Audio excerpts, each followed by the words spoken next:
I find pessimism, nihilism, skepticism, and the like to be compelling because they seem to have a dubious status in philosophy.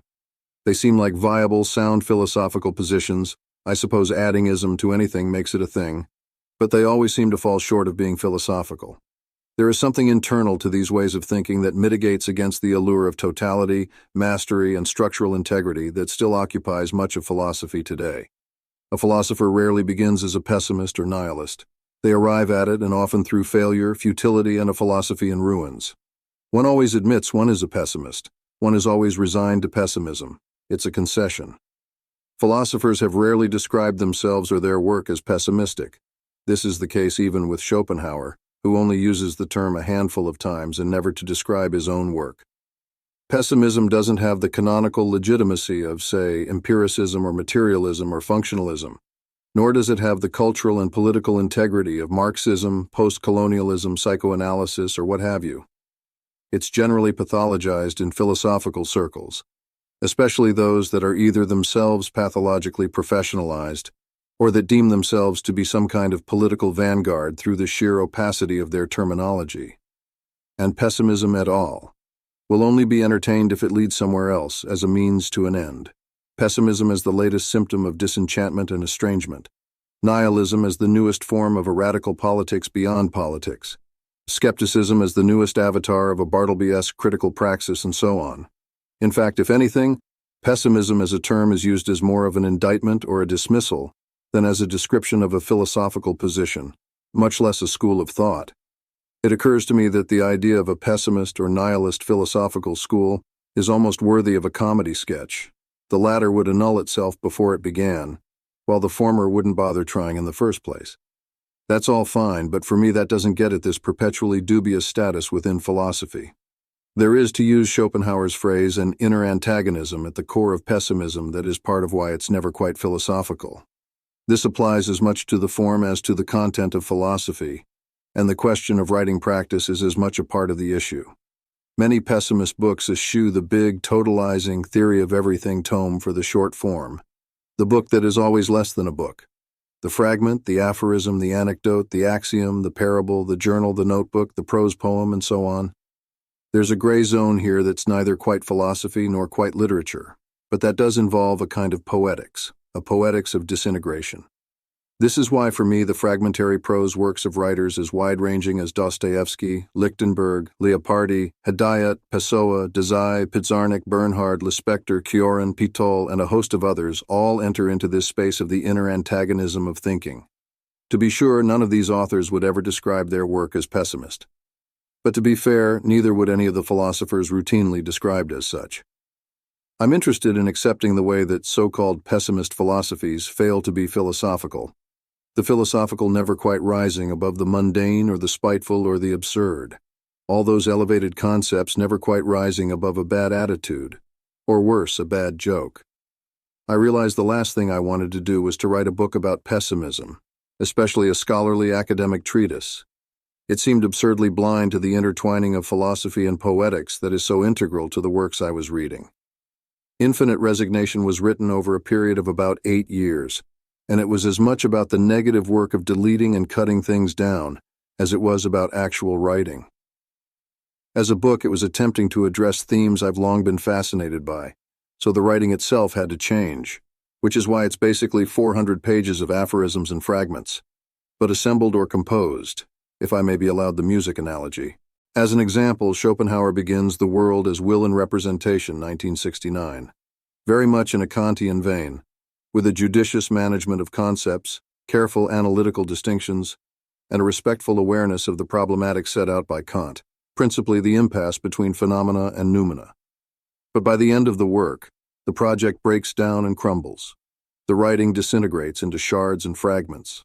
His thinking will suddenly careen off into subdued ruminations on suffering, rantish disparagements of human vanity, cryptic quotations from the Upanishads or Calderon, sublimely innovative insults against Hegel and German idealism, and a general tone of resignation that ends up questioning the presumptuousness of philosophy itself. All this from a deceptively simple premise. I do not live, I am lived, and lived according to something that can only be described negatively as impersonal, indifferent, and for no reason. I find this totally compelling. And I've always been fascinated by the failure of Schopenhauer's philosophy in particular. It applies as much to his non-career as an author as it does to his strangely uneventful and long life. The case of Schopenhauer is that of a shimmering failure of systematic philosophy, an evocative crumbling of the architectonics of philosophical thinking, a philosophy in ruins, the humility of being human. In terms of the current trends between affirmationist and negativist thinking, I don't see this as a shift or a turning of the tide. The culture accommodates everything. And for me, the motive for writing wasn't because pessimism or nihilism were on trend. In theory circles today, affirmationism and vitalisms of all kinds are, as it were, alive and well. Reams of peer-reviewed articles, books, and overly ambitious dissertations continue to be produced. Nor do I think that affirmationism and vitalism need to be defended or protected from whatever assaults they are supposedly enduring. You're right in that there also seems to be an engagement with negation at different levels in the form of nihilism, pessimism, radical forms of skepticism or cynicism, variants of eliminativist thinking, cold rationalist appropriations of science, and all the varieties of dark this and dark that. One could easily argue that there is something to this negative turn in philosophy, and it wouldn't be hard to point to various philosophical and extra-philosophical factors, from the long legacy of Nietzsche's prognostications of nihilism to the contemporary stalemate over the Anthropocene and the big data, program Earth, understanding of climate change. Humans have created this insular echo chamber bubble of social media precisely during the same period in which awareness of climate change has been leveled up into the discursive space of when not if, resulting in a species-wide imposter syndrome. When I made the comment about the explanatory power of science and the religious preoccupation with self-help, I was attempting to simply point out the apparent rift between these two views of the world. There is also the possibility that negation becomes employed or deployed in the service of affirmationism. I think that's basically what's happening in accelerationism's "I'm so against it that I'm for it" approach, or in Afro-pessimism's cryptic musings on blackness, or in gender theory's subterranean evocations of gender abolitionism and so on. There are some ideas in there that I find compelling, but I find it difficult to tell how much of this is a significant turn in philosophy, and how much of it is simply part of the mostly forgettable, self-important, jargon-riddled trends in cultural theory that seem to have the same accelerated half-life of algorithmic capital itself. When it comes to the passing fads of contemporary theory, I kind of shrug my shoulders at the lot of it. I don't see these as mutually exclusive approaches, though they may end up in the same place, philosophically speaking. For me, the key distinction is between the world in relation to us as human beings, whether it be in terms of the world for us or the world in itself. There is an anthropocentrism that inhabits both of these views, inclusive of the scientific understanding simply by virtue of the world being articulated as such. A minimum relationality is built into both views, and in that sense I don't know that we've ever really moved beyond the Kantian impasse of phenomena and noumena. When philosophy reaches this kind of limit, it's interesting to me how it often cloaks itself in other garb to continue its work, be it religion, politics, or science. The horror of philosophy books attempted to look at that gray area, particularly in terms of mysticism or demonology, which seem to be opposed to each other, but which are, from another point of view, means by which the human attempts to confront the unhuman, not through irrationalist or expressionist evocations of pure affect, but through a set of rigorous practices and methods that often reach the point where language, bodies, and thought must necessarily negate themselves.